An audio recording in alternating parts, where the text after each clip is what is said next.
Kabanata 1646. Ang pinakamalakas na Kyoko. Ito ay isang babae. Isa rin siyang babaeng may pinakamagandang hitsura at katawan. Nang makita ang eksenang ito, nagkaroon na ng kaguluhan sa eksena, dahil mahirap para sa kanila na isipin kung paano ilulunsad ng gayong babae ang makamultong pag-atake. Siyempre, ang gayong mga pagdududa ay umiiral lamang sa kanilang mga puso at hindi magsasalita. Ang mga kalamnan ni Tsurui ay tensyonado na. Puno ng hindi makapaniwala ang mga mata niya. Hindi siya makapaniwala na makikilala niya si Guro Leo dito. Oo, ang babaeng may itim na tela na nakatikip sa kanyang ulo ay ang marketing director ng Bikang Group, si Guro Leo. Sa mga oras na ito, ang babaeng ito na dating masigla ay magulo ang buhok at mapurol ang balat. Ngunit walang masyadong pagsuko at takot sa kanyang mga mata. Ang nakikita ni Tsurui sa kanyang mga mata ay higit na kalungkutan. Nakanganga ang kanyang bibig at hindi makapagsalita, ngunit malinaw niyang naririnig ang sinabi ni Yamamoto Kyoko. Halatang binabato siya nito ng maruming tubig. Gayunpaman, hindi talaga makapagtalo si Guro Leo. Huminga ng malalim si Tsurui. Alam niya na talagang imposible para kay Guro Leo na gawin ito. Gayunpaman, dahil hinayla siya ni Kyoko Yamamoto palabas, nangangahulugan ito na ang Yamamoto team ay nasa isang tiyak na lawak, naipit nito ang isang mahalagang lifeline ng Sun Temple. Si Tsurui ay isang taong nagpapahalaga sa damdamin. At imposibleng masaktan ang isang babaeng kilala niya sa anumang paraan. Sa kasong ito, hindi na mauulit ang nakaraang panic incident dahil kung marami pang kakaibang bodyguards kung mamatay siya, maaaring agad na kunin ni Kyoko Yamamoto ang buhay ni Guro Leo. Para kay Kyoko Yamamoto, talagang hindi napakahirap na ipagpalit ang buhay para sa buhay. Nandoon na ang karakter niya, at hindi siya hihigit sa inaasahan ng ibang tao kung may gagawin pa siyang mas malupit. At mukhang nakilala niya ito. Si Tsurui ay isang napaka-emosyonal na tao. At talagang imposible para sa kaligtasan ng buhay ni Guro Leo na magkaroon ng anumang mga problema. Kaya naman, ang panic strike assassination ng Sun Temple ay dapat na itigil kaagad. Bagamat hindi nahuli ni Yamamoto Kyoko ang mamamatay tao, ang kanyang mga aksyon sa oras na ito ay mas epektibo kaysa sa direktang paghuli sa mamamatay tao. Mula sa sandaling nakasakay ako sa barko, ito ay naging labanan ng talino at katapangan. Kung walang tiyaga at transcendent na karunungan, imposibleng magkaroon ng huling pagtawa. Sa unang bahagi, ito ay isang mataas na antas ng chess move para sa Sun Temple, ngunit si Kyoko Yamamoto ay nakapaghanda na, at ang sitwasyon ay nailigtas sa ilang minuto. Unti-unting nanlamig ang puso ni Tsurui. Ano ang ipinahihiwatig ng sitwasyon sa sandaling ito? Ibig sabihin, matagal nang binabantayan ni Kyoko Yamamoto ang taong kilala ni Tsurui, at gusto na niya ito bago sumakay sa barko. Dapat niyang kidnapin ang isang taong malapit kay Tsurui. Pumalik si Guro Leo sa Toyo pagkatapos ng 2 o 3 araw na pahinga matapos ipadala ang kanyang ina na si Udo Yang-mei pabalik sa Huoxie. Handang magsimula ng negosasyon sa negosyo. Marahil, siya ay kontrolado ni Yamamoto Kyoko sa oras na ito. Sa oras na iyon, hinikayat din ni Tsurui si Guro Leo na huwag pumunta sa Dongyang, at malaki ang posibilidad na makatagpo siya ng panganib. Ngayon ay tila nakagawa na ng propesya si Tsurui. Gayunpaman, hindi lahat ng ito ay kasalanan ni Guro Leo. Kung hindi siya kontrolado ni Kyoko Yamamoto sa pagkakataong ito, maaaring si Lin Aoshu, maaaring si Qin Yueran, maaaring si Tsuruyan, hinding-hindi papakawala ni Kyoko Yamamoto ang bantang ito at banta ang pagkakataong Tsurui. Inagaw ni Yamamoto Kyoko si Guro Leo, ibig sabihin ay nagdeklara na siya ng digmaan sa Tsurui. Ito ba ay isang kumpletong pahinga? Hindi kayang tiisin ni Tsurui ang ganitong uri ng pag-uugali. Gayunpaman, ang dalawang panig ay umabot na sa punto ng gayong walang katapusang mapagpasyang labanan, at hindi masyadong gumamit ng anumang paraan sa pagitan nila. Hindi alam ni Yamamoto Kyoko kung nanunood si Tsurui mula sa mga manunood, ngunit matibay ang kanyang paniniwala na siya ay nasa bangkang ito. Sa karakter niya, kung alam niyang nahuli si Guro Leo, hindi siya makakaupo, di ba? Biglang lumitaw ang kaunting komplikado sa puso ni Kyoko Yamamoto. Ang masalimuot na pakiramdam na ito ay tulad ng paghahagis ng maliit na bato sa tahimik na lawa, na nagiging sanhi ng isang bilog ng mga alon. Si Yamamoto Kyoko ay biglang hindi komportable. Sa pagtingin sa magandang mukha ni Guro Leo, isang hindi maipaliwanag na galit ang bumangon mula sa kaibuturan ng kanyang puso. Ang templo ng araw. Alam kong nasa bangka ka. Marahil. Ang iba sa inyo ay nakihalo na sa mga bisita, kaya tingnan mo na lang ako mula sa ibaba, di ba? Si Kyoko Yamamoto ay nakatayo sa tabi ni Guro Leo, puno ng may dominanteng aura. Nagdulot ng kaunting gulat sa puso ng mga panauhin ang kanyang pananalita, ngunit walang nagsalita. Inaasahan nilang lahat si Kyoko Yamamoto na maghatid sa kanila ng magandang balita. Sa mata ng mga bisita, si Kyoko Yamamoto ay ang kanilang pakiramdam ng seguridad. Itinuro ni Yamamoto Kyoko si Guro Leo. Sun Temple, ang iyong mga tao ay nabihag ko. Kung mayroon kang lakas ng loob, maaari kang pumunta sa entablado sa isang bukas at tapat na paraan at agawin ang mga ito. Napakatahimik ng eksena. Mahigpit na kumuyam ang kamao ni Tsurui. Itinuro ni Yamamoto Kyoko ang kanyang dibdib. Kung mayroon kang mga baril, maaari mo akong tatokan. Sa tingin ko, basta papatayin mo ako, magtatagumpay ka, di ba? Habang nagsasalita siya, bahagyang nakakunot ang mga sulok ng kanyang bibig, na nagpapakita ng walang katulad na kumpiyansa. Ang pagtitiwala na ito ay naging dahilan upang hindi komportable si Tsurui. Nakaupo si Victoria sa tabi ni Catherine, nakatingin kay Tsurui mula sa malayo habang magkahawak ang mga braso. Alam niya na si Tsurui ay tila napakakalma at kalmado sa oras na ito, ngunit habang ginagawa niya ito, mas naipapakita niya ang pagkabalisa sa kanyang puso. Ang templo ng araw, duwag ka ba? Tiningnan ni Kyoko Yamamoto ang silid ng masama. At sinabing, hindi ba't ikaw ang higit na nagbibigay pansin sa kapatiran? Hindi ba kilala ang pinuno mo bilang ganap, hindi ba maghahirap ang isa sa iyong mga kasama? Bakit lahat ng mga kasama mo ay nasa aking mga kamay, ngunit wala kang kahit isang tao na matapang na tumayo? Ang mga salita ni Kyoko Yamamoto ay naging dahilan upang mas lalo akong hindi komportable sa puso ni Tsurui. Halata namang nakatutok sa kanya ang mga salitang ito. Lalo na ang, iyong pinuno. Hindi ba si Tsurui? Malinaw, ang mga pahayag ni Yamamoto Kyoko ay may matinding hinanakit kay Tsurui. Mabuti iyan, dahil ayaw mong umakyat, tingnan mong mabuti at tingnan kung paano naghihirap ang iyong kapwa. Pagkasabi niyan, hinarap ni Yamamoto Kyoko si Guro Leo at pinunit ang telang nakatikip sa bibig ng kalaban. Masakit ang bibig ni Guro Leo, at bago pa siya makapagsalita, sinampal ni Yamamoto Kyoko ang kanyang mukha ng malakas. Si Yamamoto Kyoko ay tila may ugali na sampal ng mga tao sa mukha. Ang lakas ng sampal na ito ay talagang hindi magaan, at tulad nito, agad na namula ang mukha ni Guro Leo. Kahit lahat ng tao sa bulwagan ay narinig ang malutong na tunog na iyon. Ang ulo ni Guro Leo ay nakatagilid, at ang kanyang buhok ay naging mas magulo. Lalo pang humigpit ang kamao ni Tsurui, at nakausli na ang mga ugat sa braso niya. Pakiramdam niya kumukulo ang dugo sa puso niya. Nasunog. Sa sandaling ito, biglang naramdaman ni Tsurui na hinawakan ang kanyang kamay. Si Junko Kuyo. Hindi siya tumingin kay Tsurui, ngunit tumingin sa entablado at marahang umiling.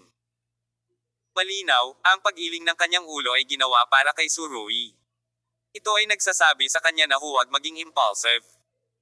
Si Junko Jiuyang ay lubusang naisip na si Tsurui ay mula sa templo ng araw. Tinampal ni Yamamoto Kyoko si Guro Leo at sinabing, handa ka bang ibigay ang iyong buhay para kay Tsurui?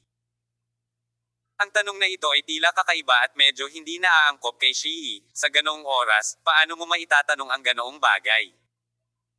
Ngunit naintindihan ni Guro Leo, at galit na sinabi niya, hindi ako susuko sa iyo. Napakagaling. Sabi ni Yamamoto Kyoko, isa pang mabigat, kamay. Palibhasa'y binugbog sa harap ng napakaraming bisita, wala nang pakialam si Yamamoto Kyoko sa pagpapakita ng kanyang masamang hangarin sa harap nila. Dahil sa dalawang sampal na ito, nahihilo si Guro Leo, ngunit galit pa rin siyang nakatingin kay Kyoko Yamamoto, para hindi madaig. Ang isang babaeng napakalakas sa marketing department ng Bikang kapag weekdays ay malakas pa rin sa harap ng isang sitwasyon kung saan maaari siyang mamatay anumang oras. Hindi ka magtagumpay. Imposible, sabi ni Guro Leo. Sa pagharap sa makapangyarihang grupong Yamamoto, pinili ni Guro Leo na maging walang takot. Hindi na muling nanampal si Yamamoto Kyoko sa pagkakataong ito, ngunit malamig na ngumiti, iniunat ang kanyang kanang kamay, at hinawakan ang leeg ni Guro Olio.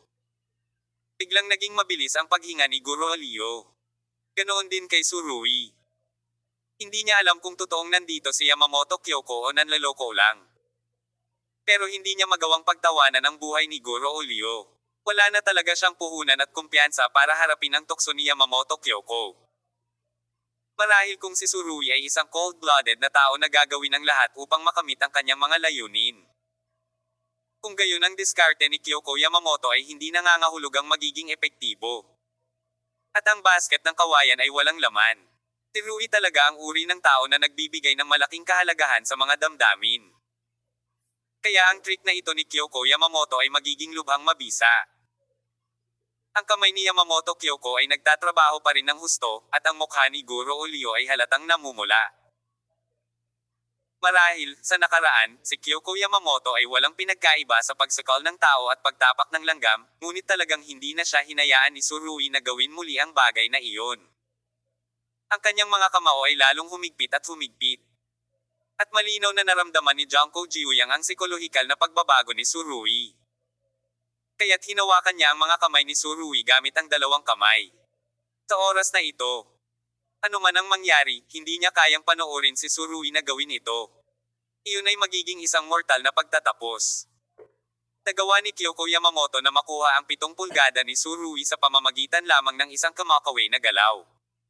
Gayunpaman, hindi dapat gamitin ni Tsurui ang panlilinlang na ito laban kay Kyoko Yamamoto. Si Yamamoto Yishoy ay nakaupo sa tabi niya. Si Yamamoto Yaseng ay nakaupo sa harap niya, at si Tsurui ang may pinakamagandang pagkakataon.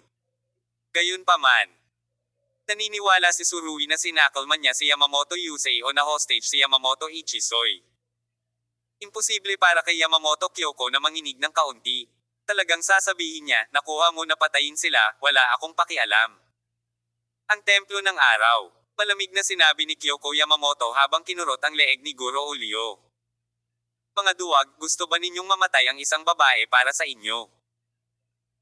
Habang nagsasalita siya, ang kanyang mga daliri ay patuloy na nagpapalakas, at ang likod ng kanyang makatarungang kamay ay natatakpan na ng mga asol na ugat. Naramdaman ni Guro Olio na hirap ng huminga. Tingnan mo ito, hindi siya makakatagal. Tiningnan ni Tsurui ang eksenang ito at naramdaman na sisubog na ang kanyang ulo. Kumisi si Yamamoto Kyoko, ang lakas ng kanyang kamay ay patuloy na lumakas, ngunit ang tono na puno ng mga babala ay biglang bumaba, at ang tono ay naging malambot, sinabi niya. Ay no kidding, siya ay talagang mamamatay, at malapit na. Kabanata 1647. Isang regalo sa kaarawan na inihanda na. Nakakaloka talaga si Kyoko Yamamoto. Bagamat hindi siya gumamit ng malupit na tono, ngunit mas malambot na tono, alam ng mga nakakakilala sa kanya na kung gaano siya kay Yamamoto Kyoko, mas seryoso siya. Ang kamao ni Tsurui ay mahigpit na nakakuyom. Sa sandaling ito ay talagang isang malapit na tawag. Kung magtatagal pa ito ng 10 segundo, hindi na mababawi ang buhay ni Guro Olio. Siguradong papatayin siya ni Yamamoto Kyoko. Kinabahan ang lahat ng bisitang naruroon. Lahat sila ay nagtataka kung ang templo ng araw ay lilito, at kung gayon, sa paanong paraan. Malinaw, ang koponan ni Yamamoto ay dapat na nag-deploy ng maraming tropa sa barkong ito, at gagamitin ni Yamamoto Kyoko ang pagkakataong ito para akitin ang mga tao sa Sun Temple palabas. Paglabas nila, mapapalibutan sila ng marami. Puno ng lamig ang mga mata ni Yamamoto Kyoko, kinurot niya ang leeg ni Guro Olio habang nakatingin sa ibaba, nanunuya na puno ng panunuya. Sun Temple. Hindi pa ba kayo umaakyat? Isang grupo ng mga tao. Duwag. Ipinikit ni Tsurui ang kanyang mga mata. Siya ay nasa digmaan sa pagitan ng langit at tao sa kanyang puso. Alam niyang kailangan na niyang tumayo. Hindi niya kayang panoorin si Guro Olio na sinakal hanggang mamatay ni Yamamoto Kyoko. Ngunit kung tatayo siya, kailangan niyang ilubog ang bangka at kontrolin ang buong bangka. Hindi mahirap iligtas si Guro Olio, ngunit ang mahirap ay iwan ang Xinhua kasama si Guro Olio na buhay. Namula ang kutis ni Guro Olio hanggang sa puntong hindi na makatingin ng diretso ang mga tao, at maaari siyang mamatay anumang oras dahil hindi siya makahinga. Sa oras na ito, hindi man lang natinag ang kamay ni Kyoko Yamamoto na nakahawak kay Guro Olio. Para sa kanya, ito ay isang napaka-ordinaryong bagay. Kung si Tsurui ay isang walang malasakit na tao, tiyak na uupo siya at panoorin ang pagkamatay ni Guro Olio nang walang anumang reaksyon, ngunit hindi. Dahil dito, nagkaroon ng kaunting puwersa ang kanyang mga tuhod, at ang kanyang balakang ay naangat mula sa dumi. Hindi napansin ni Yamamoto Ichisoy ang mga galaw ni Tsurui. Ngunit mahigpit na sinusundan ni Junko ang mga pagbabago ng lalaking nasa tabi niya. Nang makitang gusto niyang bumangon at magsimula, agad niyang sinubukang hawakan si Tsurui gamit ang dalawang kamay. Habang nagpupwersa, nasulyapan ni Junko ang mga mata ni Tsurui at nalaman niyang puno ng dugo ang mga mata ng kabilang partido. 10 segundo. Yamamoto Kyoko biglang impit. Kitang-kita ang kanyang kahulugan, makalipas ang 10 segundo, aalis na si Guro Olio sa mundong ito. Gayunpaman, sa sandaling ito, isang pagsabog ang naganap sa bulwagan. Iyon ay ilang malalaking klorera na inilagay sa ilalim ng mga dingding sa palibot ng bulwagan, at lahat ng mga ito ay nagkapira-piraso. Ang mga vase na ito ay kasing tangkad ng isang tao, at hindi ko alam kung kailan, lahat sila ay pinalamanan ng pulbos. Sa puntong ito, sumabog ang pulbos kasama ang klorera. Ang buong bulwagan ay nabulabog ng mga pira-piraso ng klorera, at ang pulbos ay pareho, at ito ay tulad ng isang malakas na ulan ng nyebe. Naganap ang biglaang pagbabago. At ang mga bisita ay hindi nang ahas na kumilos. Marami ang nabasag ng mga pira-piraso ng mga klorera, at ang ilang mahiyaing babae ay nagsimulang sumigaw sa mga bisig ng mga lalaki. Bilang karagdagan, ang pulbos na ito ay halatang halo-halong may ilang napakamasangsang na sangkap. Hanggat ang isang tao ay humihinga ng kaunti, siya ay agad nauubo at babahing ng marahas. Ang ganitong uri ng bagay ay nakakapinsala sa mucosa ng ilong at trachea.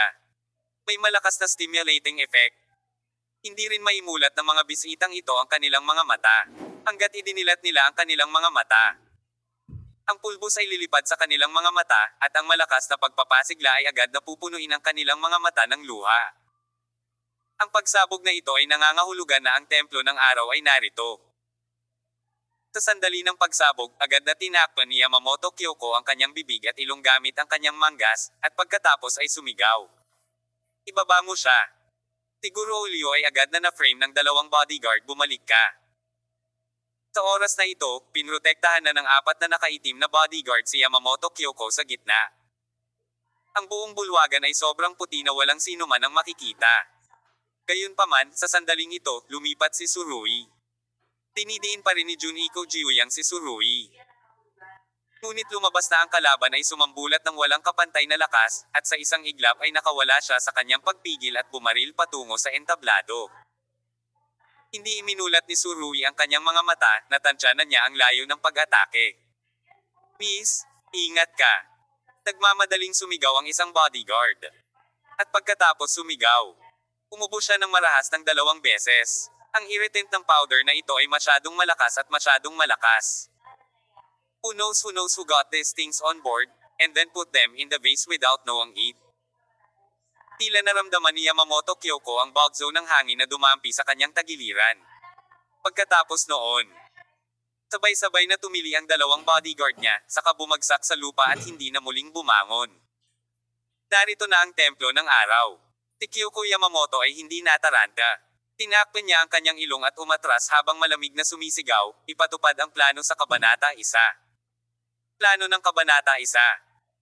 Sa sandaling matapos siyang magsalita, 2 figure ang sumugod mula sa pintuan, at pagkatapos ay lumitaw sa tabi niya. Miss Kyoko, alis muna tayo. Pagkatapos sabihin niyon, hindi sinasadyang itinayo nila si Yamamoto Kyoko at sumugod sa likurang pinto ng bulwagan. Ang bilis ng 2 taong ito ay napakabilis, at tila hindi ito mas masahol kaysa sa pinakamataas na bilis ng Tsurui. Junan. Siguradong si Shanjin ang 2 ito. Kung hindi sila magkakaroon ng ganoong matinding bilis. Walang pakialam si Tsurui, napatay na niya ang 2 bodyguard bago si Kyoko Yamamoto sa kanyang bilis at biglaang pag-atake. Gayunpaman, ang layunin ni Tsurui ay si Guro Olio. Dapat niyang iligtas si Guro Olio sa ganoong oras, kung hindi ay patuloy siyang makokontrol ni Yamamoto Kyoko, alam ng Diyos kung anong panganib ang lalabas. Kahit na ito ay isang laro, kailangang tumalon si Tsurui. Ang aksyon niyang ito ay lubos ding ipinaliwanag opisyal na nagsimula ang paghaharap sa pagitan ng Sun Temple at ng Yamamoto Group. Sa malawak na kalawakan ng kaputian, at ubiling binuksan ni Tsurui ang kanyang mga mata. Sa oras na ito, mabilis siyang nakarating sa tabi ni Guro Leo. Sa oras na ito, si Kyoko Yamamoto ay kinuha ng dalawang Jonin at mabilis na umalis sa bulwagan. Uli na si Tsurui para mag-asikaso ng husto. Naghagis siya ng suntok at direktang pinalipad ang isang taong may dalang Guro Leo. Hindi napigilan ng bodyguard na iyon ang pag-atake ni Tsurui, tumalsik siya ng isang subo ng dugo at nontog siya ng malakas sa pader. Gusto ng ibang tao na lumaban, ngunit hindi siya maaaring maging kalaban ni Tsurui. Nasa himpapawid pa rin ang figure ng huli, at sinipa niya ang kanyang cervical spine ng isang sipa. Intermediate level warrior din ito. Makatuwiran na kaya niyang labanan si Tsurui sa ilang galaw, ngunit ang sipa ni Tsurui ay parang kulog, dumiretso sa punto, kaya wala siyang lakas na lumaban. Isang click lang ang naramdaman ng bodyguard mula sa kanyang cervical vertebrae, at pagkatapos ay tuluyan na siyang nawalan ng malay, tumagilid ang kanyang ulo, at nahulog siya sa lupa. Sa oras na ito, marahas na umuubo si Guro Leo. Halos masuffocate siya ni Kyoko Yamamoto. Nang bitawan ng kabilang partido ang kanyang kamay. Sumabog din ang malakas na puting pulbos. Sa kasong ito, huminga lang siya ng dalawang malalim bago siya nagsimulang marahas na umubo. Hindi niya alam kung kailan matatapos ang kanyang buhay, ngunit alam ni Guro Leo na hindi niya iuko ang kanyang ulo sa grupong Yamamoto. Tinulungan siya ni Tsurui na mahanap ang kanyang ina. Siya ay isang mabait na tao na hindi kailanman maglalagay kay Tsurui sa panganib dahil sa kanyang sarili. Habang siya ay umuubo ng marahas, isang kamay ang humawak sa kanya. "Nandito ako," sabi ni Tsurui. Sa pagkakataong ito, ginamit niya ang kanyang tunay na boses. Sa malawak na kalawakan ng kaputian, biglang narinig ang boses ni Tsurui, at biglang napaiyak si Guro Leo. Mula sa sandaling siya ay inaresto. Nagsimulang isipin ni Guro Leo na wala na siyang pag-asa na umalis ng buhay, ngunit ngayon ay walang alinlangang dinala muli ni Tsurui ang pag-asang ito sa kanya. Itinaya ng kabilang partido ang kanyang buhay para iligtas siya, paanong hindi magagalaw si Guro Leo. Ngunit hindi ngayon ang oras upang ilipat, dapat silang sumugod sa lalong madaling panahon. Sa sandaling ito, ang bulwagan ay nagugulo na, at maraming matatapang na tao na ayaw manatili sa lugar, ngunit nangangapa at tumakbo sa labas. Ang pulbos ay tumataas, alam ng Diyos kung kailan ito titigil. Kung mananatili ka dito ng matagal, hindi ka papatayin ng mga random na baril, o masasakal ka sa pulbos. Tinakpin ni Yamamoto Yishoy ang kanyang bibig at ilong at galit na sumigaw sa kanyang kapatid na si Yamamoto Yuki. "Nakita mo na ba? Nakita mo ba? Ang pag-uugali ni Yamamoto Kyoko ay isinasaalang-alang kaming lahat, siya ito ay humihiling sa amin na ilibing ang templo ng araw kasama namin." Sa totoo lang, mula sa pananaw ni Yamamoto Ichisoy, talagang may katuturan.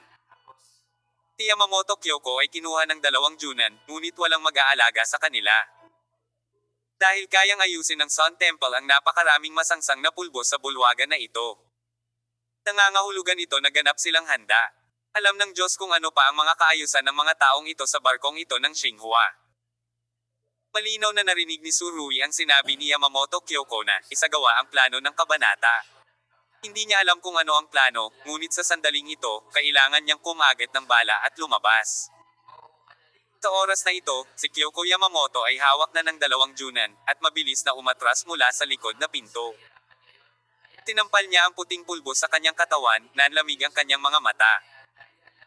Unang kabanata, isara ang pinto sa likod, may lumabas sa pintuan, lumabas, suriin ang isa. Kabanata 2, ang buong barko ay nagsimulang maghanap, ang mga taong inimbitahan namin ay maaaring magamit sa oras na ito. Yung hindi nagsusumikap, patayin mo. Chapter 3. Handa na ang sniper team. Ibigay mo sa akin, bantayan mo ang entrance ng hall, at kung may kaina-hinalang tao, patayin mo ako on the spot.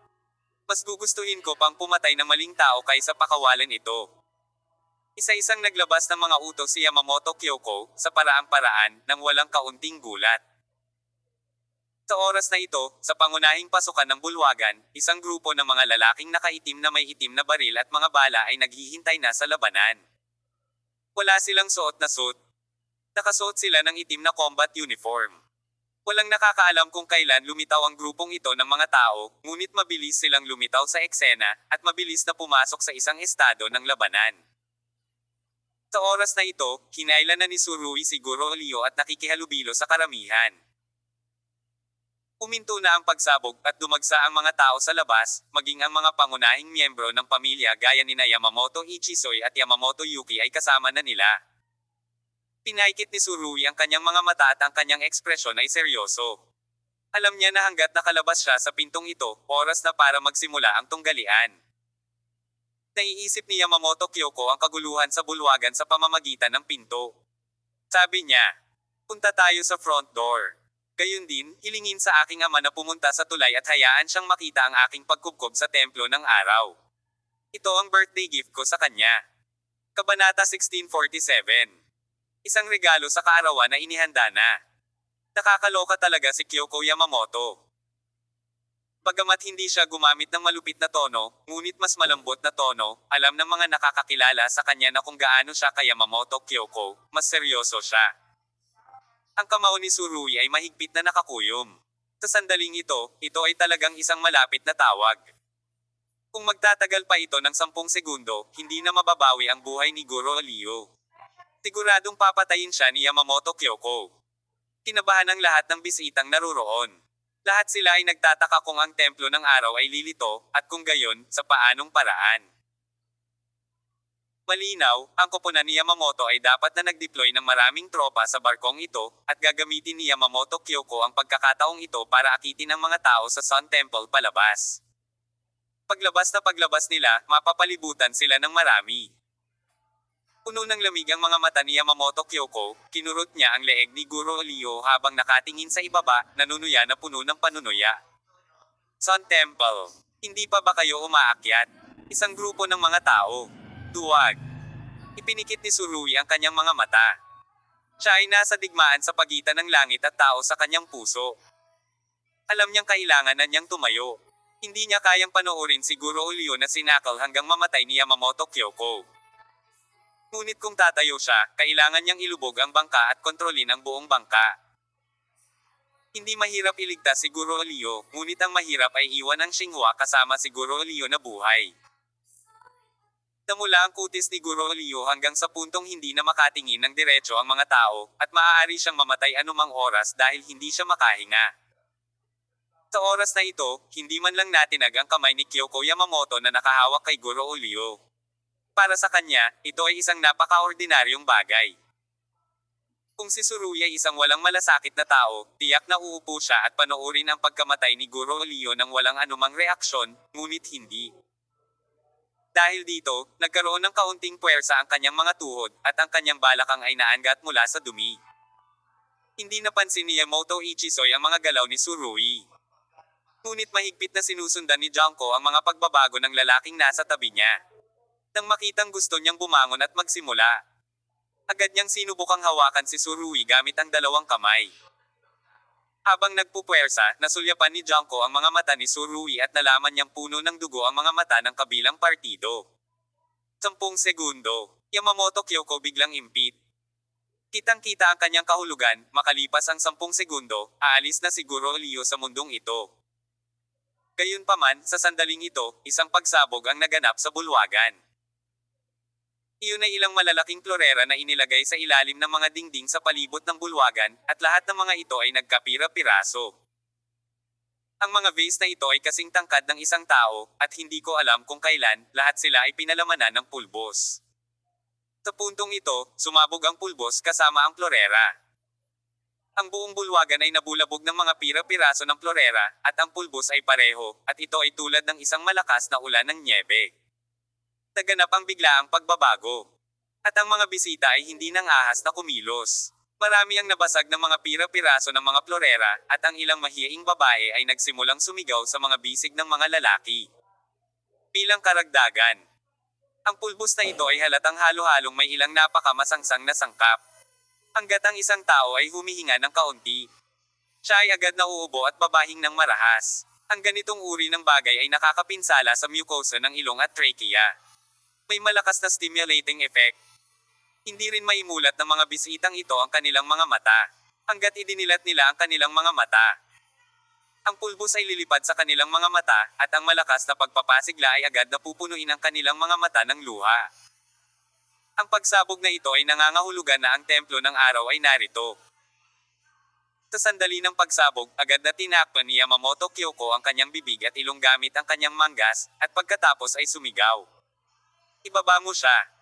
Siguro Ulyo ay agad na na-frame ng dalawang bodyguard, bumalik ka. Sa oras na ito, pinrotektahan na ng 4 na nakaitim na bodyguard si Yamamoto Kyoko sa gitna.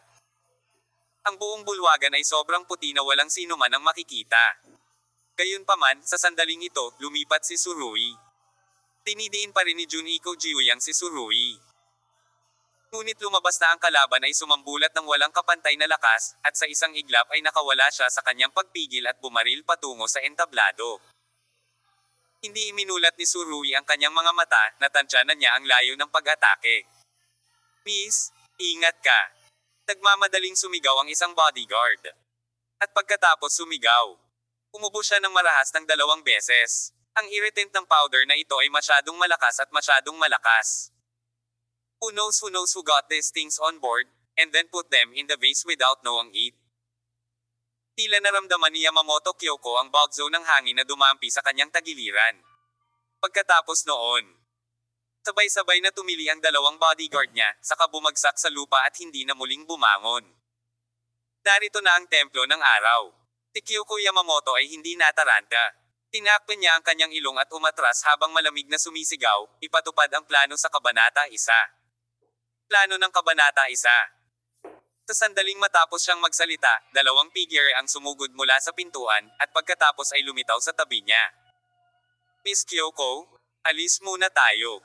Pagkatapos sabihin niyon, hindi sinasadyang itinayo nila si Yamamoto Kyoko at sumugod sa likurang pinto ng bulwagan.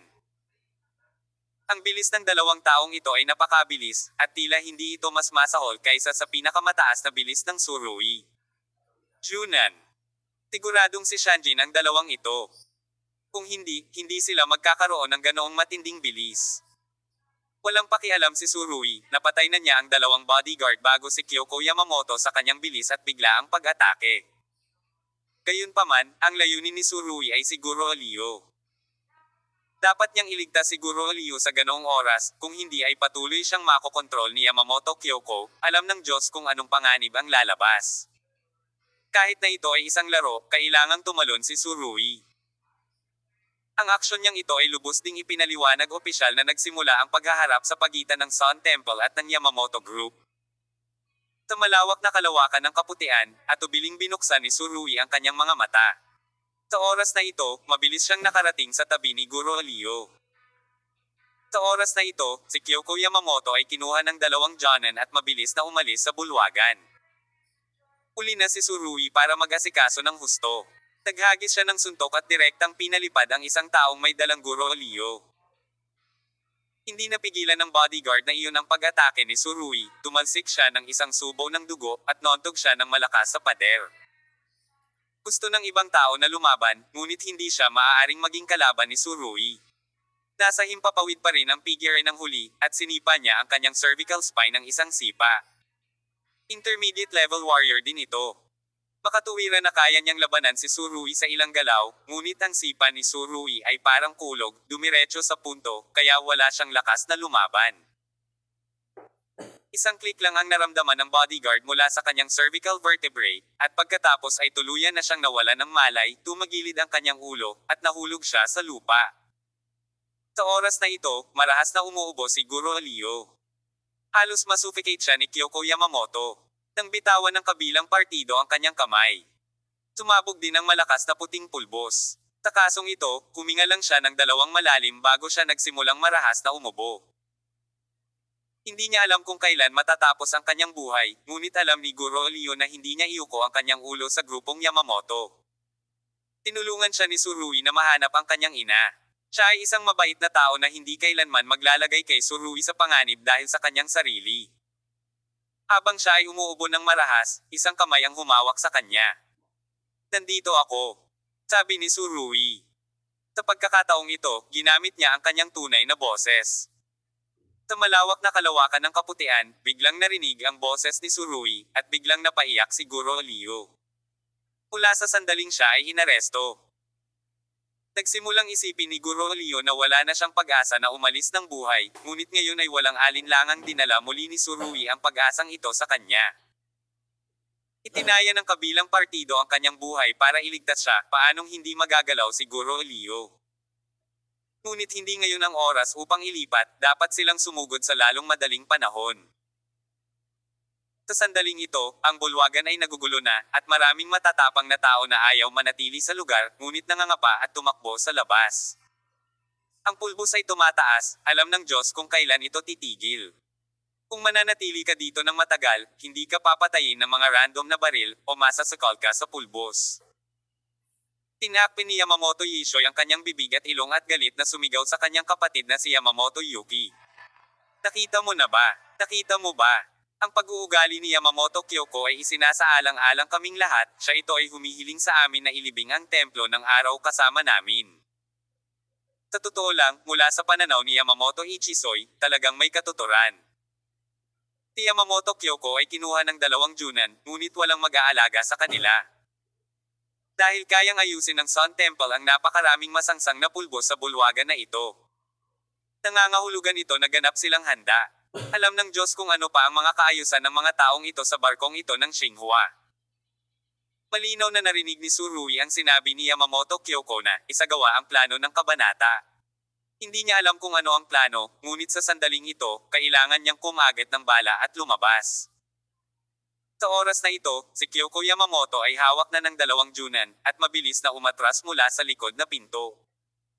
Tinampal niya ang puting pulbos sa kanyang katawan, nanlamig ang kanyang mga mata. Unang kabanata, isara ang pinto sa likod, may lumabas sa pintuan, lumabas, suriin ang isa. Kabanata 2, ang buong barko ay nagsimulang maghanap, ang mga taong inimbitahan namin ay maaaring magamit sa oras na ito. Yung hindi nagsusumikap, patayin mo. Chapter 3. Handa na ang sniper team. Ibigay mo sa akin, bantayan mo ang entrance ng hall, at kung may kain na hinalang tao, patayin mo ako on the spot. Mas gugustuhin ko pang pumatay ng maling tao kaysa pakawalan ito. Isa-isang naglabas ng mga utos si Yamamoto Kyoko, sa paraang-paraan, nang walang kaunting gulat. Sa oras na ito, sa pangunahing pasukan ng bulwagan, isang grupo ng mga lalaking nakaitim na may itim na baril at mga bala ay naghihintay na sa labanan. Wala silang suot na suit. Nakasuot sila ng itim na combat uniform. Walang nakakaalam kung kailan lumitaw ang grupong ito ng mga tao, ngunit mabilis silang lumitaw sa eksena, at mabilis na pumasok sa isang estado ng labanan. Sa oras na ito, hinailan na ni Surui si Guro Liu at nakikihalubilo sa karamihan.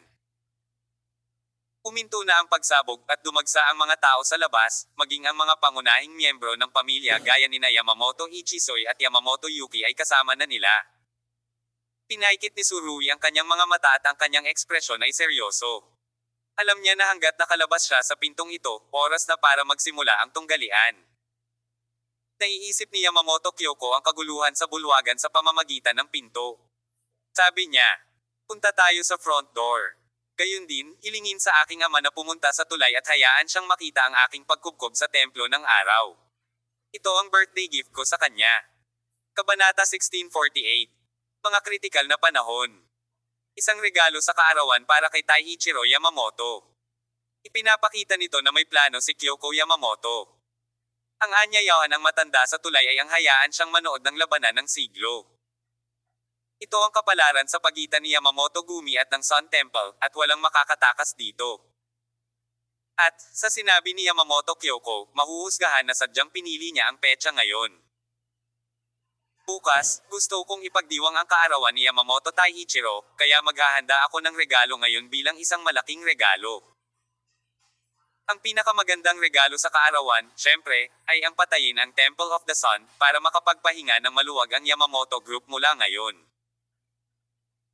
Kahit na hindi mangyari ang nakakatakot na insidente ng pagpatay sa umaga, gagawin din ni Kyoko Yamamoto ang hitsura ni Guro Liu ngayon, na umaakit sa mga tao mula sa Sun Temple na gawin ito. Kilalang kilala talaga ni Yamamoto Kyoko si Surui. Talagang alam niya kung ano ang pinakamahalaga sa kabilang partido. Sa oras na iyon, Si Tsurui at ang kanyang sarili ay hamog lamang sa pag-ibig, ngunit sa Nautilus, si Tsurui ay handang tumayo para sa kanyang sarili at iligtas ang kanyang dalawang magkasunod na buhay. Mula sa puntong ito, talagang may utang si Kyoko Yamamoto kay Tsurui. Gayunpaman, sa sandaling ito, nakuha niya ang mga kahinaan ni Tsurui at matagumpay na nagbukas ng isang pambihirang tagumpay sa pamamagitan ng paggamit sa mga kahinaang ito. Sa katunayan, bago siya magsimula, ang puso ni Yamamoto Kyoko ay medyo komplikado. Lalo na nang sinampal ni Fango Roolio ang mukha. Ang mga alon sa kanyang puso ay hindi maaaring baliwalain. Ngunit nang bumukas ang mga florera na iyon at ang templo ng araw nang pinili niyang gawin ito, ang kanyang puso ay biglang kumalma. At ang mga nakaraang alalahanin ay ganap na nawala sa oras na ito. Si Kyoko Yamamoto ay naging napakagandang ahas na natatakot sa mga tao, at ang kanyang isip ay malinaw.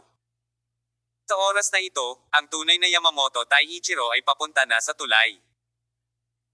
Para naman sa stand-in na kamukhang kamukha ni Yamamoto Taiichiro, naghihintay siya sa silid, naghihintay sa susunod na mga tagubilin ni Yamamoto Kyoko.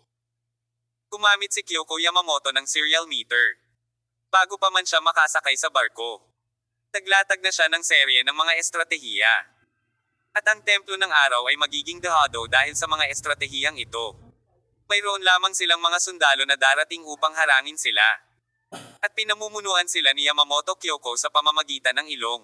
Kahit na ang dibisyon ng militar ay naroroon, walang paraan upang gawin ito.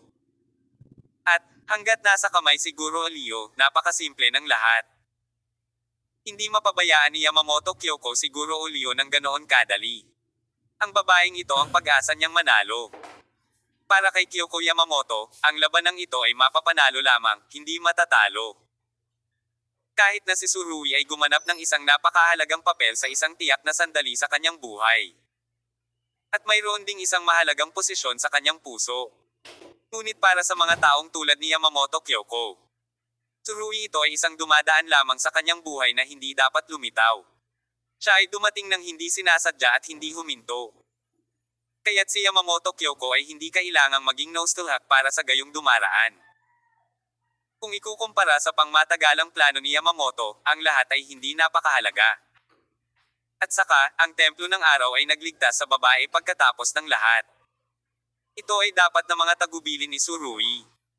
Sa pag-iisip nito, hindi maipaliwanag na galit si Kyoko Yamamoto. Naglalakad siya sa pasilyo, ang kanyang mga mata ay malamig, ang kanyang manipis na labi ay malumanay na nakabukas, ngunit siya ay puno ng mga salita na nagpapalamig sa mga tao. Uulitin ko, ang taong nakatagpo sa Sun Temple, pumatay ng walang awa. Oo, ang mga nasasakupan sa paligid. Sabay na sagot, ayoko nang mabuhay. Wala ni isa, sabi ni Kyoko Yamamoto. Ang kanyang mataas na takong ay patuloy na humahampas sa koridor, ang kanyang mga mata ay diretsyong nakatingin, at may nakakapasong liwanag sa loob. Sa oras na ito, ang joinan sa tabi niya ay nagsalita.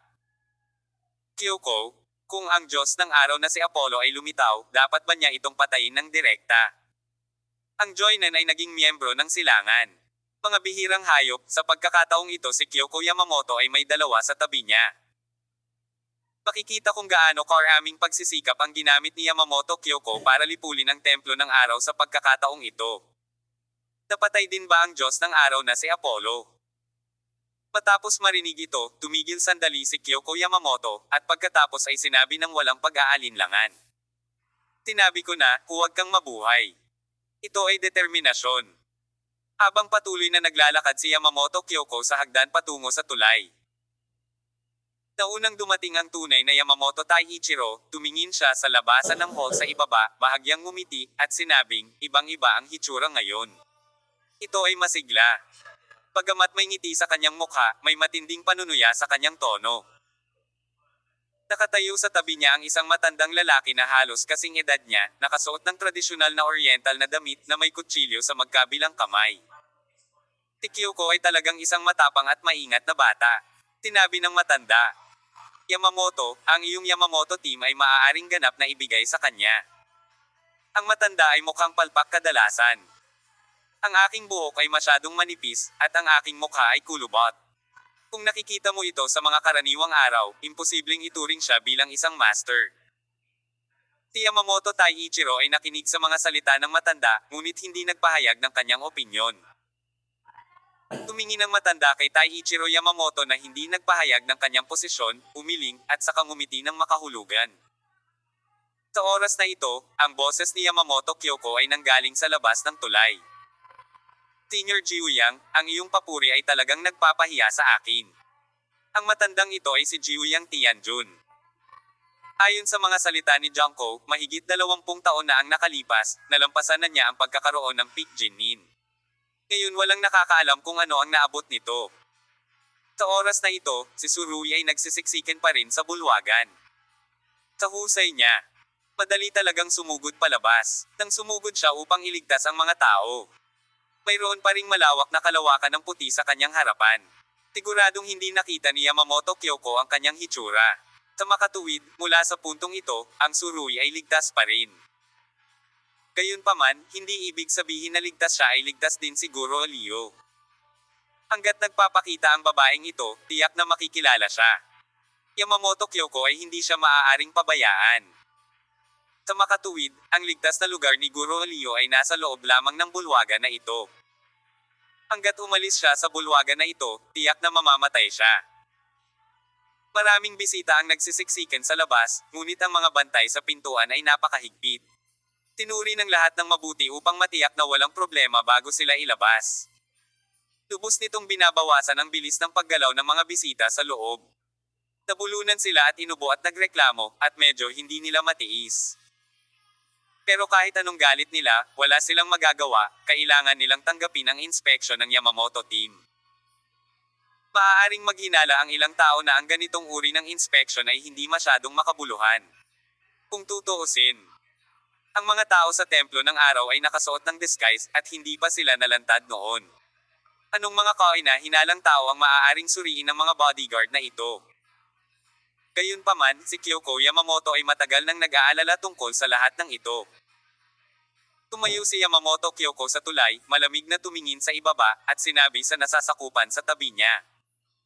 Hanapin mo lang siguro Leo. Basta mahuli mo ang babaeng iyon, lilito ang mga tao mula sa templo ng araw. O nasa madaling salita, hanggat may kaina-hinalang tao, papatayin sila ng walang awa. Pinatay ng walang awa.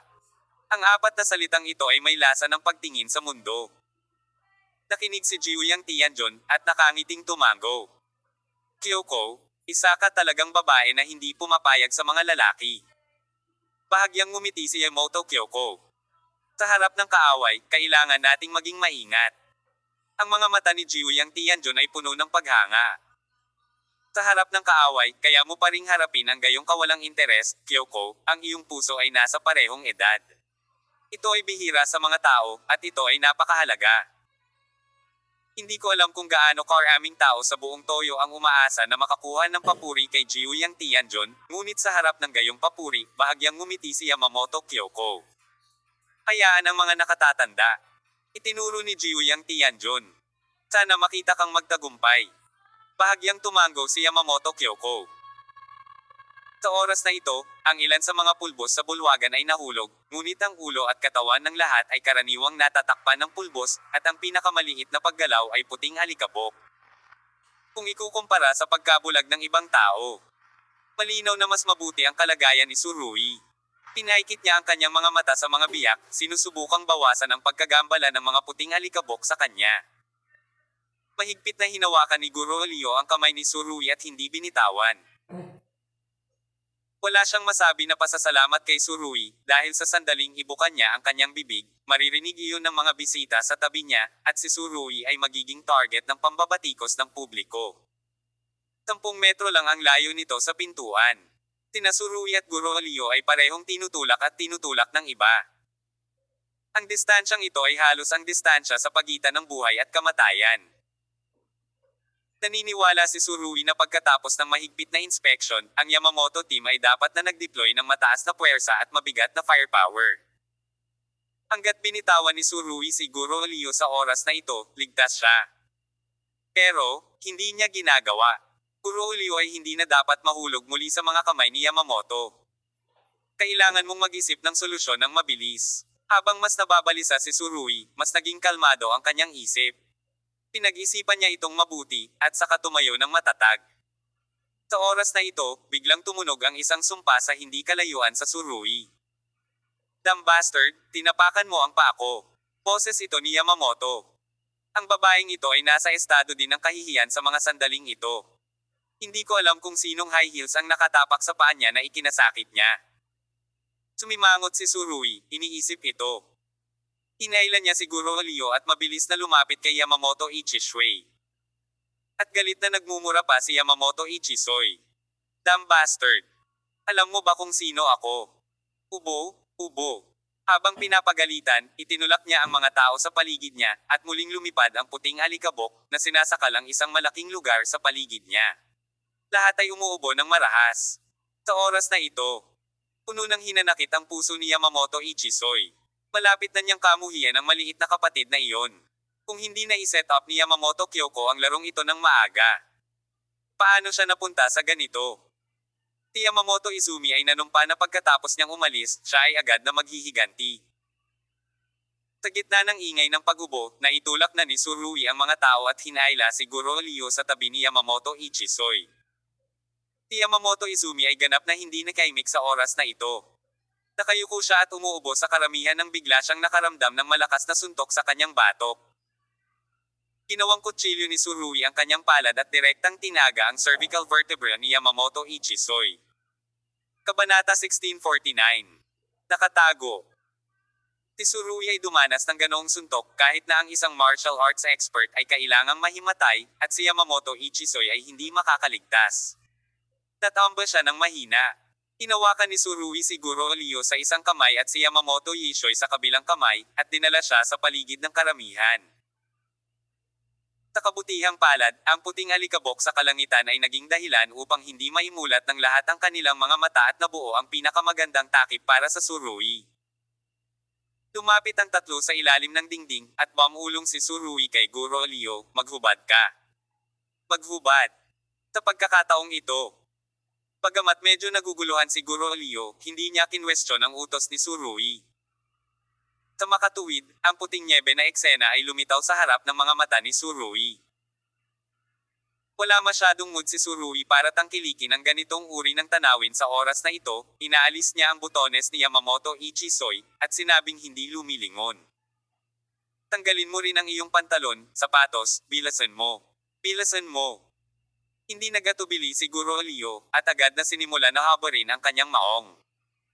"Ayos lang ako." Pagkaraan ng 5 segundo, sinabi ni Guro Leo. Ang sumasabog na figure ay nalantad sa hangin tulad nito. Tinulyapan ito ni Surui, at pagkatapos ay nagpatuloy sa paggawa ng walang sinasabi. Hinubad na niya ang jacket at knitted sweater ni Yamamoto Ichisoy, at kinuha siya ang palda ay hinaila pababa. Medyo maganda ang figure ng matandang babae. Nagkomento si Surui, hinaila ang mga damit ni Yamamoto Ichisoy at inihagis kay Guro Leo. Mabilis na palitan ang mga ito. Agad na nagsimulang magbihis si Guro Leo. Gusto ni Surui na bitayin si Yamamoto Ichisoy ng ganito. Ngunit pagkatapos mag-isip tungkol dito, nagpa siyang gumugol ng kaunting pagsisikap at ilagay ang mga damit ni Guro Leo para kay Yamamoto Ichisoy. I have to say, at this time, bagay talaga ang utak. Kung mas matalino ang isang tao sa isang kritikal na sandali, mas kaya nilang mabuhay. Ang Guro Leo at Yamamoto Izumi ay may magkatulad na tangkad. At pareho silang matambok na uri. Ang pinakamahalagang bagay ay pareho silang may itim na buhok, at ang kanilang mga hairstyle ay halos pareho, ngunit ang mga haba ay bahagyang naiiba. Pagkapareho ang mukha ng dalawang tao. Pagaman ang mukha ni Guro Leo ay sinampal ni Yamamoto Kyoko ng 2 beses. Ngunit sa oras na ito ang mukha ng lahat ay natatakpan ng puting alikabok, na bumubuo ng pinakamahusay na pagtatakip. Gayunpaman, ang mga cover-up na ito ay pawang mga pagpapakita, at kung maingat na susuriin ng pangkat ni Yamamoto ang mga ito, syempre makikita nila ang mga pahiwatig. Upang makalabas ng ligtas, sumugal si Surui na hindi maingat na susuriin ng pangkat ng Yamamoto si Yamamoto Ichisoy. Gayunpaman, pinapanood pa rin ni Yamamoto Kyoko ang lahat ng ito mula sa tulay. Talaga bang malilin lang ng pagbabalat kayo ni Surui ang kanyang matalas at masasamang mata? Ang hirap, ang hirap. Dapat magdagdag si Surui ng isa pang layer ng proteksyon kay Guro Leo batay dito. Nang magpalit si Guro Leo ng kanyang damit, iminulat ni Surui ang kanyang mga mata at mabilis na hinanap ang isang figure sa karamihan. Sino ang hinahanap niya? Siyempre si Yuki Yamamoto. Dapat nating hayaan si Yamamoto Ichisoy na sundan ng mabuti si Yaseng Yamamoto para mabigyan ng mas maraming pagkakataon si Guro Leo na mabuhay. Sa kabutihang palad, si Yamamoto Yaseng ay hindi pa lumalabas, ngunit sa oras na ito ay nasa gitna na siya ng mga tao, at higit pa sa 10 metro ang layo mula sa pasukan ng bulwagan. Tara na! Pulong ni Surui. Inabot at ginulo ang buhok ni Guro Leo ng buo, na nagmumukha siyang gulo, pagkatapos ay hinaila siya at pinisil sa direksyon ni Yamamoto Yaseng. Sa sitwasyong ito, walang sino man ang makapiga kay Surui, at maraming hinanakit at pagmumura. Gayunpaman, hindi nila maimulat ang kanilang mga mata upang makita kung sino ang pumipisil sa kanila. Kahit ilang salita na ang pinagalitan, sinundan pa ito ng marahas na ubo. Napakasarap ng mga pulbos na iyon. Pamulong si Surui ng ilang salita sa tainga ni Guro Leo, tumago ang huli at sumigaw. Kyoko Yamamoto, tiyak na hindi kita pakakawalan. Kiki, may kapatid pa ba sa iyong paningin? Kek. Sa totoo lang. Pagkaiba ang boses ni na Yamamoto Ichisoy at Guro Leo. Ngunit hinayaan na ni Guro Leo ang kanyang sariling boses sa pinakamatalas at pinakamanipis na estado. At sa proseso ng pagsasalita, umubo siya ng hindi mapigilan, at likas na itinuring ng mga nakikinig ang pagkakakilanlan ng nagsasalita bilang Yamamoto Ichisoy, kaya kahit si Yuki Yamamoto ay hindi man lang ito napansin. Napasimangot si Yamamoto nang marinig niya ang sigaw ng ate.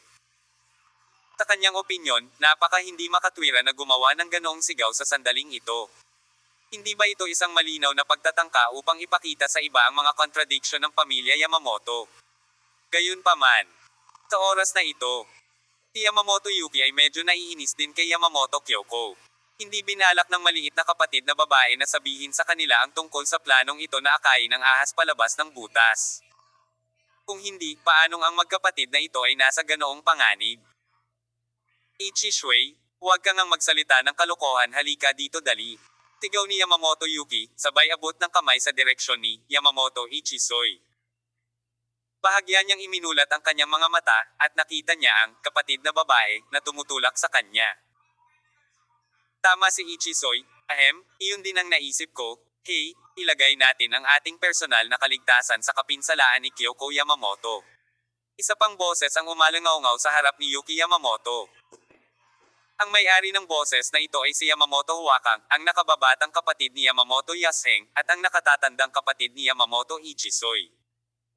Halatang puno rin ng galit ang puso niya kay Yamamoto Kyoko. Damang-dama ang galit. Si Yaseng Yamamoto ay walang magawa. Alam niya na ang kawalang kasiyahan kay Kyoko Yamamoto ay naipon sa isang tiyak na lawak sa puso ng mga kapatid, at halos imposibleng sugpuin ito. Ichishui, huwag kang magsiksikan, sumama ka sa amin. Pagkasabi niyan, hinawakan ni Yamamoto Yuki ang kamay ni Yamamoto Ichisoy. Kasabay nito, nagkusa rin si Yamamoto Yishoy na hawakan si Yamamoto Huakang. Sa madaling salita, ang kasalukuyang Yamamoto Ichisoy ay nakatayo sa gitna ng dalawang magkapatid. Dobling insurance. Nang makita ang eksenang ito, medyo kumalma ang puso ni Surui. Sa dobleng proteksyong ito, ang Yamamoto Ichisoy ay dapat na makakuha ng sapat na seguridad gamit ang peke at totoo. Siyempre, hindi ito basta-basta ni Surui. Sa oras na ito, isang babae ang sumikip sa tagiliran ni Surui, si Junko Jiuyang iyon. Chen Jinlong. Sumigaw siya. Ako ito. Direktang sumagot si Surui, alam niyang ginagamit ni Junko ang pangalang ito para kutsain siya, ngunit hindi ito pinansin ni Surui. Walang sinabi si Junko, ngunit hinawakan niya ang braso ni Surui, tinitigan siya, at sumiksik sa labas. Pinaikit ni Surui ang kanyang mga mata at tumingin sa unahan. Alam niya na sa sandaling ito, talagang kailangan ni Guro Leo na gamitin ang kanyang malalakas na psikolohikal na katangian. Kung ipinakita niya ang kanyang mga kapintasan, kung gayon ay mawawala ang lahat ng pagsisikap ni Surui. Sa oras na ito, si Guro Leo at ang kanyang dalawang kapatid ay palapit ng palapit sa gate.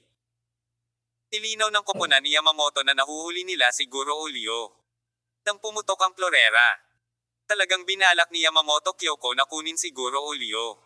Gayunpaman, ang mga galaw ni Tsurui ay masyadong mabilis, halos napakabilis. Sa sandaling kumalat ang puting alikabok sa buong bulwagan, nagsimula na siyang kumilos, na ikinagulat ni Kyoko Yamamoto. Paano magiging handang mabaigo si Kyoko Yamamoto? Dapat niyang bawiin siguro Leo at bawiin ang inisyatiba. Ang lahat ng panig ng bulwagan na ito ay selyado na. At ang tanging labasan ay sa pangunahing pasukan. Naniniwala si Kyoko Yamamoto na talagang mahirap lumipad si Guro Leo at ang taong nagligtas sa kanya. Lumipas ang oras bawat minuto at bawat segundo, at ang haba ng mga tao ay unti-unting yumiikli. Sa wakas, oras na para tingnan si Yuyo Yamamoto at ang iba pa. Ang puso ni Tsurui ay napaangat ng mahigpit, at kahit si Junko Jiuyang sa tabi niya ay naramdaman na ang kanyang braso ay naninigas. Tiyaseng Yamamoto ay malamig na ngumuso. Gusto mo bang suriin din ako? Si Yamamoto Huwakang ay sumigaw din sa mga bodyguard na may malaking kawalang kasiyahan. Kayo ay nililigawan si kamatayan. Tulad ni Kyoko Yamamoto, tinatrato mo ang buhay namin bilang laro ng bata. At tinulungan nila sila, Yamamoto Yishoy, na ang buhok ay gusot sa gitna, ay halatang tuwang-tuwa sa oras na ito. Halos mapatalon siya sa galit at sumigaw sa matinis na boses. Kyoko Yamamoto, laban ako sa iyo.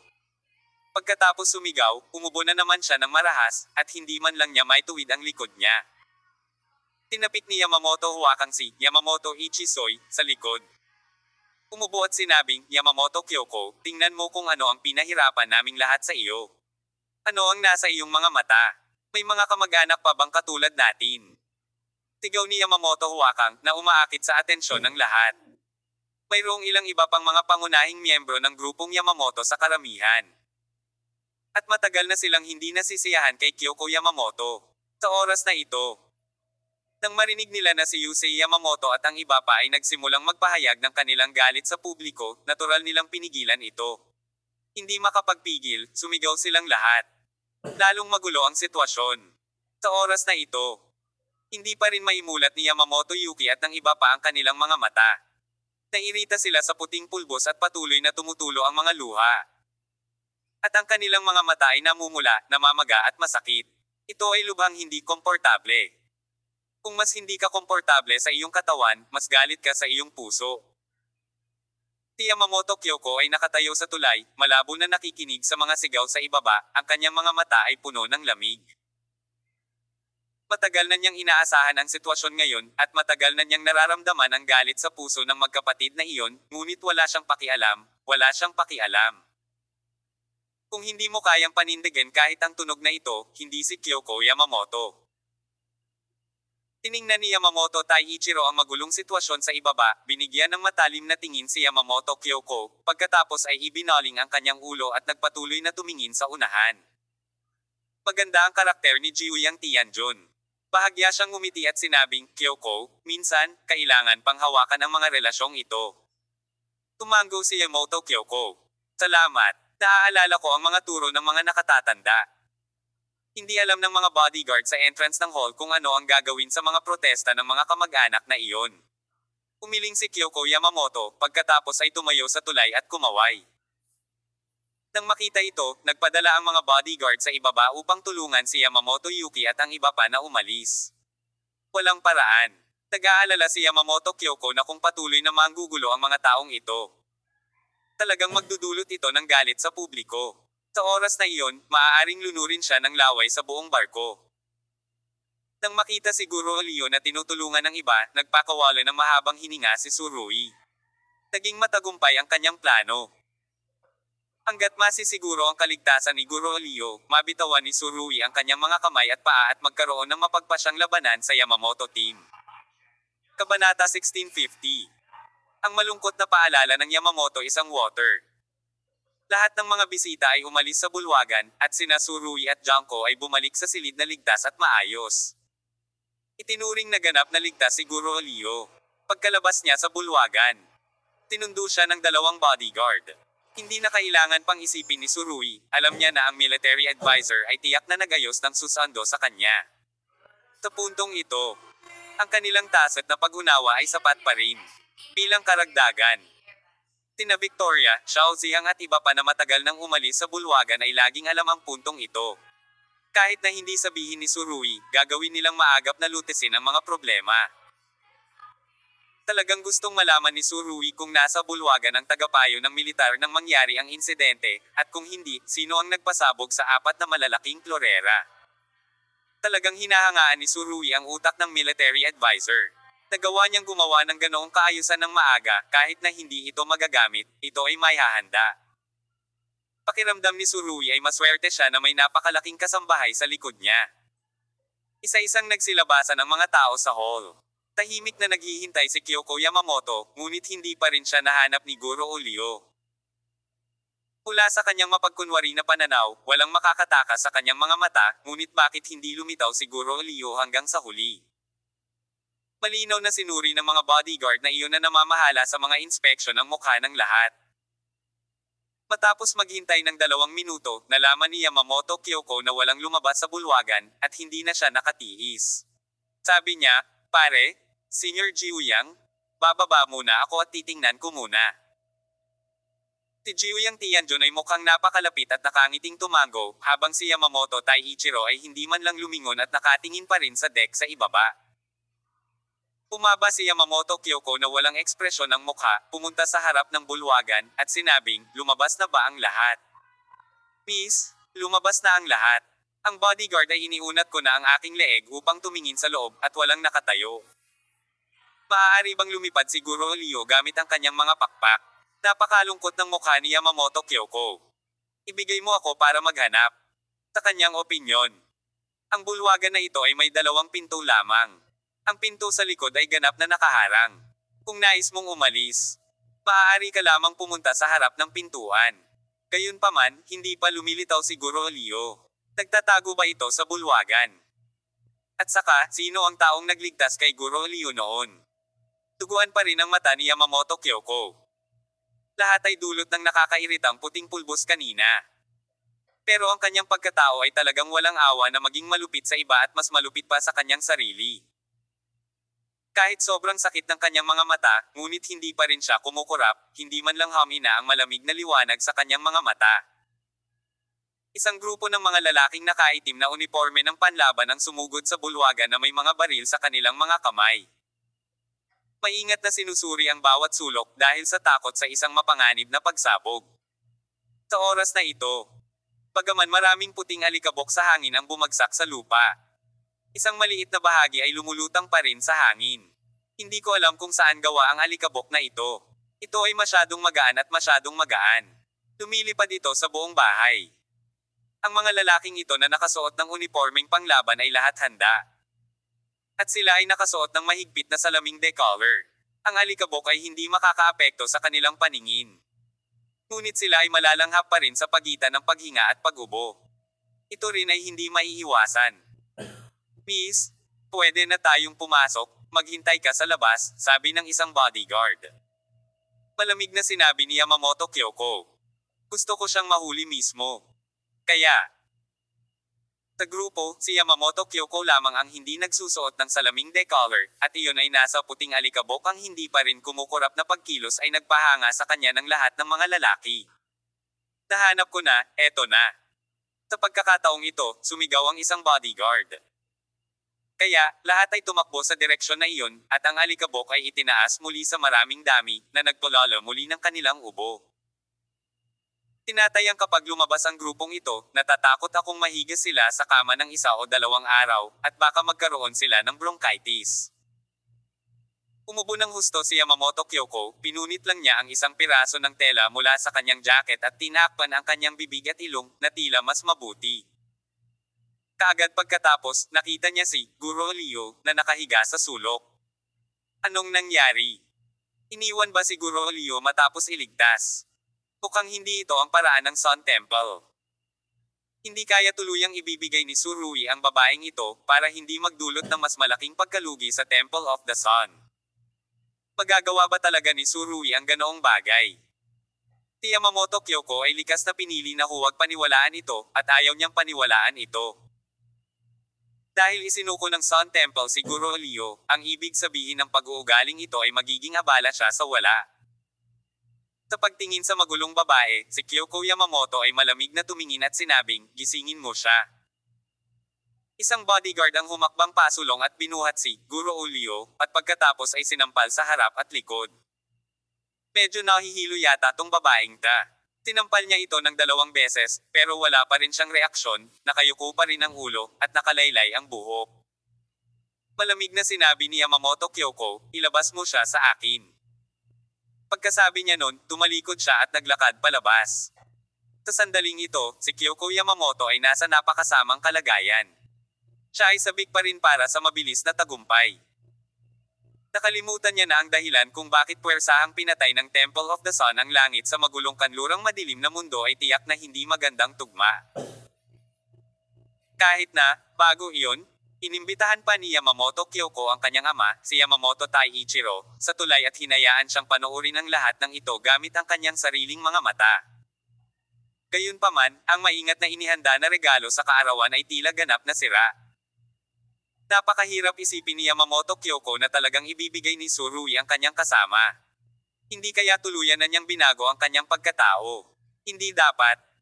Habang naglalakad palabas, itinuro ni Kyoko Yamamoto ang nail plate. Bilang resulta, si Guro Leo ay itinapon sa deck ng bodyguard. Sa pagkakataong ito ay walang awa niyang ibinato ang kanyang ulo kahit na gumawa ng isang napakakilalang kontak sa deck, at sa isang muffled tunog, ito ay tumama sa isang solid isa. Gisingin mo siya, sabi ni Yamamoto Kyoko. Direktang hinayla ng isang bodyguard ang water gun para sa paghuhugas ng kubyerta, at walang humpay na sisingilan sa mukha ni Guro Leo. Ang rumaragasang tubig ay umagos, na ginawang basa ang Guro Leo. Si Yamamoto Kyoko ay tamad na tingnan ang lahat, kaya lumingon siya at dulang tumingin sa dagat sa labas. Si Jiyang Tianjun ay nakatayo sa tulay, tumingin sa eksena sa ibaba, at nakangiting sinabi. Mukhang medyo nahati sa kalahati ang debut performance ni Kyoko. Yamamoto Taiichiro ang kanyang mga mata ay malamig. Oo. Sa oras na ito, ang Sun Temple ay sumuko na sa Guro Leo. Nagising man si Guro Leo o hindi, nakamit ni Yamamoto Kyoko ang parehong resulta. Walang laman ang bamboo basket. Gayunpaman, may mga mas kapanabik na eksena na naghihintay para sa Yamamoto Gumi. Sa oras na ito, sa ilalim ng pagsalakay ng water gun, sa wakas ay nagising si Guro Leo. Kinapa niya ang kanyang leeg, binuksan ang kanyang nalilitong mga mata, at natagpuan ang kanyang sarili na nakaupo sa deck, napapaligiran ng mga miyembro ng Yamamoto team na may mga baril. Umiling-iling at pinunasan ang mukha, hindi maalala ni Yamamoto Izumi ang nangyari noon. Gayunpaman, sa oras na ito, ang baril ng tubig ay hindi huminto. Tumama sa kanyang mukha ang haligi ng malamig na tubig, malinaw na malinaw ang kanyang sakit. Ang lakas ng loob mong sisingilan ako ng water pistol. Masungit na sigaw ni Yamamoto. Nang makitang gising na siya, lumingon si Yamamoto Kyoko, iwinagayway ang kanyang kamay, at tumigil ang water gun. Nakatingin sa babaeng may gusot na buhok at basang-basa ang katawan sa harap niya, malamig na sinabi ni Kyoko Yamamoto, hindi ko inaasahan na ililigtas ka ng Sun Temple. Narinig ito ni Yamamoto Izumi, at saysabog na ang kanyang baga. Yamamoto Kyoko. Tumura ka ng dugo. Bakit ako iniligtas ng templo ng araw? Hindi ako taga Temple of the Sun. Kung gusto mo akong saktan, dumiretso ka na lang, hindi mo na kailangan humanap ng ganyang lame reason. Histeryosong sigaw ni Yamamoto. Sa wakas ay naramdaman ni Yamamoto Kyoko na medyo pamilyar ang boses. Bago pa siya makapagsalita, ang bodyguard na nasa tabi niya ay sumugod na at kumaluskos. Ilang beses kong sinampal si Yamamoto Ichishui. Bastos ka, sumigaw ka ulit, bugbugin kita hanggang mamatay. Mabangis na sabi ng bodyguard. Ang kanyang atake ay napakabigat, ilang sampal, at ang mukha ni Yamamoto Ichishui ay namumula at namamaga, ang mga sulok ng kanyang bibig ay dumudugo, at siya ay nawala ng ilang mga bagang sa likod. Napahigi siya sa lupa at galit na sumigaw. Kyoko Yamamoto, halika at patayin mo ako. Alam ko na hindi ka nakilala ng 6 mong kamag-anak. Maghintay ka, mamatay ka o mamatay ako. Dahil pinahiya siya ng mga water gun sa publiko at sinampal ng maraming beses, umabot na sa limitasyon ang pagkamuhi ni Yamamoto Ichishui kay Yamamoto Kyoko. Gusto pang bugbugin ng bodyguard ang mga tao, iniunat ni Yamamoto Kyoko ang isang kamay para pigilan siya. Umakbang siya at tinignan ng mabuti ang babaeng nasa harapan niya na may kakaibang tingin. "Isu Yamamoto?" tanong niya sa mahinang boses. "Kyoko Yamamoto. Alam mong ako ito. Masyadong mataas ang acting skills mo." Mababaliw na si Yamamoto Izumi sa oras na ito. Si Yamamoto Kyoko ay pinahintulutan lamang ang bodyguard na hiyain siya. Para sa mayabang na Yamamoto Ichisoy, ito ay ganap na hindi mabata. "Damn bastards! Damn bastard!" Umangon si Yamamoto Ichisoy, pasuray-suray na kukurutin ang leeg ni Yamamoto Kyoko. Gayunpaman, hindi pa rin alam ng mga katabi niyang bodyguard kung ano ang nangyayari. Nang makita nga ang bihag, ay nang ahas na salakayin ang panganay na babae, sinipa niya si Yamamoto Ichisoy sa likod. Paf! Isang bibig ng dugo ang biglang bumulwak. Pumagsak ang katawan ni Yamamoto Izumi sa gilid ng deck. Nakahiga siya sa lupa, ibinaling ang kanyang ulo, ibinuka ang kanyang bibig, at galit na sinabi, "Kyoko Yamamoto, gusto mo talaga akong patayin para mapasaya ka." Ang sigaw na ito ay muling nakaapekto sa kanyang mga sugat, na naging sanhi ng kanyang pagluwa muli ng isang subo ng dugo nang hindi mapigilan. Si Ichisoy Yamamoto talaga. Tiningnan ni Yamamoto Kyoko ang eksenang ito, at may malalim na hinala sa kanyang mga mata. Sa oras na ito, suot ni Yamamoto Izumi ang mga damit ni Guro Leo, kaya saan pumunta si Guro Leo? Naisip niya ang eksena kung saan lumabas si Yasumoto Yamamoto sa bulwagan noon. Noong panahong iyon, ang Isui Yamamoto ay sinuportahan ni Yaseng Yamamoto at Hakayasu Yamamoto. At hindi siya dumaan sa yugto ng inspection, ngunit hindi. Ang totoo ay kahit na sina Yamamoto Yaseng at Yamamoto Huakang ay hindi makilala na hindi si Yamamoto Ichisoy ang tumulong sa kanila. Mabilis na naglakad si Yamamoto Kyoko kay Yamamoto Ichisoy, tumingkayad, ginulo muli ang kanyang buhok, at tinakpan ang kanyang mukha. Sa oras na ito, sa wakas ay naunawaan na ni Kyoko Yamamoto. Hindi ibinigay ng templo ng araw si Guro Leo, ngunit ang civet cat para sa prinsipe.